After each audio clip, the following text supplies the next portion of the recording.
नमस्कार, जय अम्बे, जय हाटकेश, जय श्री ज्योतिर्लिंग। दोस्तों, आज नवरात्रि का 9वां दिन, आखिरी दिन, और इतने दिनों में मैंने ज्योतिर्लिंग और शक्तिपीठ के बारे में मैं जो कुछ भी जानती थी आप तक पहुंचाने की कोशिश की है। उम्मीद है आपको वो पसंद आई होगी। आज हम बात करेंगे मल्लिका ज्योतिर्लिंग की, मल्लिकार्जुन ज्योतिर्लिंग की।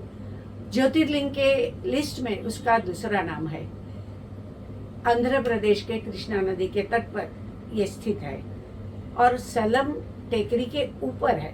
अभी पहली बात ये कि ये जो शिवलिंग है मल्लिकार्जुन, मल्लिका यानी कि पार्वती, अर्जुन माने के शिव, इसका नाम इसीलिए मल्लिकार्जुन पड़ा है। ये जो ज्योतिर्लिंग है, यहाँ जो शिव का लिंग है वो अन्य शिवलिंगों से थोड़ा छोटा है। क्यों, ये कोई वजह नहीं, बस छोटा है। ये शिवलिंग, ये ज्योतिर्लिंग के पीछे शक्तिपीठ भी थोड़े ही पीछे, बिल्कुल ही पीछे, ऐसे थोड़े चलो तो आ जाता है। ये शक्तिपीठ को ब्राह्मणबा ऐसा कहा जाता है।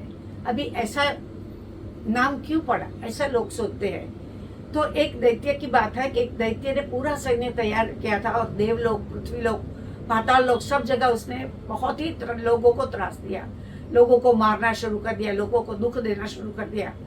तो माता के पास सब देव लोग गए और उन्होंने बोला कि ब्रह्मा ने उन्हें वरदान दिया है कि 2 पैर वाला कोई ना मार सके, 4 पैर वाला ना मार सके, तो अभी क्या करें।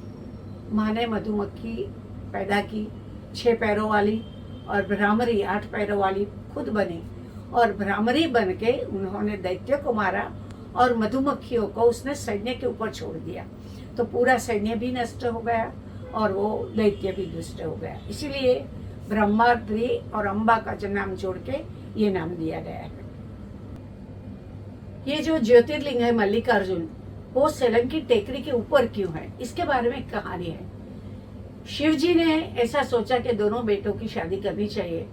उन्होंने एक शर्त रखी, जो भी पृथ्वी की परिक्रमा करके पहला आएगा उसकी शादी पहली होगी।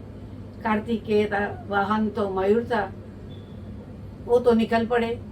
गणपति जी सोच में पड़े, मेरा वाहन तो उधर है, उधर पर तो मैं कब पहुंचूंगा और कब आऊंगा। वो बैठ के सोचने लगे, बहुत बुद्धिशाली थे। तो उन्होंने सोचा कि माता पिता के चरणों के सिवा और दुनिया में क्या है। तो उन्होंने माँ और पिता को ऊपर ऊंचा स्थान दिया, वहां बिठाया, उनकी पूजा की, उनके पैर धोए, फूल चढ़ाए और फिर प्रदक्षिणा करने लगे। दूसरी प्रदक्षिणा से पहले फिर भी पैर धोए, फूल चढ़ाए, दूसरी प्रदक्षिणा करी, ऐसी 3 बार की। शिवजी ने पूछा, तुम क्या कर रहे हो। तो बोला, ब्रह्मांड का पूरा सुख कहाँ है, माँ बाप के चरणों में, और कहीं पर भी नहीं। तो वो जो सुख है वो मुझे तो मिल गया, तो मेरा तो ब्रह्मांड यही है।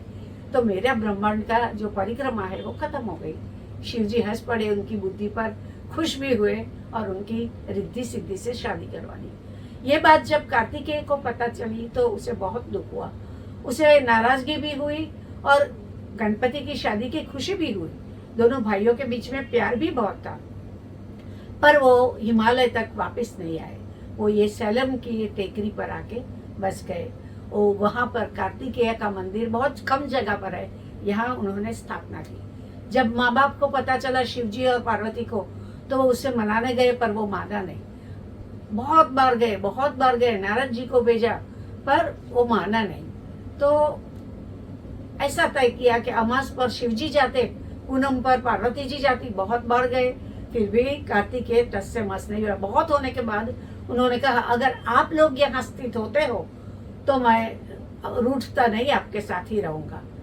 शिवजी और पार्वती जी ने शिवलिंग का और शक्तिपीठ का ये रूप लिया और वहीं पर स्थित हो गए। तो वहां पर एक खूबी की बात ये है मंदिर में कि वहाँ हर रोज शिव और शक्ति की शादी की जाती है, और वो शादी जब की जाती है, दोनों की मूर्ति के बीच में कार्तिकेय को बिठाया जाता है और फिर शादी होती है। तो जिसे शादी करनी हो, उसे पैसा खर्च नहीं करना हो, कोई तकलीफ हो, तो उसी शादी में शामिल होकर वो शादी अपनी भी कर सकता है।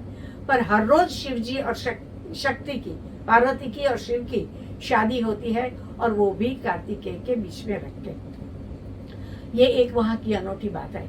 दूसरी, कार्तिक महीने में कार्तिक की पूर्णिमा पर वहाँ हम जिसे आंवला बोलते हैं ना, आंवला, वो आंवला कोड़ी में रख के उसके ऊपर दिया जलाता है और लोग पानी में छोड़ देते हैं। ये एक अनोखा है। दरिया में नहीं भी छोड़ो तो वहां भी लोग उसकी आरती पर आंवले के ऊपर होती है। इसका वजह क्या है ये पता नहीं किसी को, बहुत कोशिश करने पर भी इसका सत्य क्या है वो नहीं पता चला। दोस्तों, साउथ के हर मंदिर में दांडी का एक बहुत बड़ा महत्व है। दीवा दांडी की तरह एक बड़ा पिलर लगाया जाता है और उसके ऊपर वहाँ त्रिशूल या कुंभ नहीं है, वहाँ परत जैसा है, ऐसे तलवार की परत हो ना, ऐसे परत जैसा होता है। और कहते हैं कि मंदिर के ऊपर भी ऐसी ही परत है और वो परत और वो दीवा दांडी जैसा है, उसके ऊपर भी वही परत लगाई है। इससे वातावरण में जो नकारात्मक ऊर्जा है वो बिल्कुल ही खत्म हो जाती है। वहाँ आने पर आपको खूब शांति और आनंद मिलता है। ऐसे कहा जाता है कि कृष्णदेवराय ने इस मंदिर का मंडप बनवाया था और वहाँ से ये मंदिर खूबसूरत मंदिर है। आप जब भी जाओ तो अवश्य देखें। 3-4 मंजिले की सोने की परत लगा के ये मंदिर बनाया गया है। शिव और शक्ति की शादी की बात लेकर यहाँ बहुत खुशी की बात है।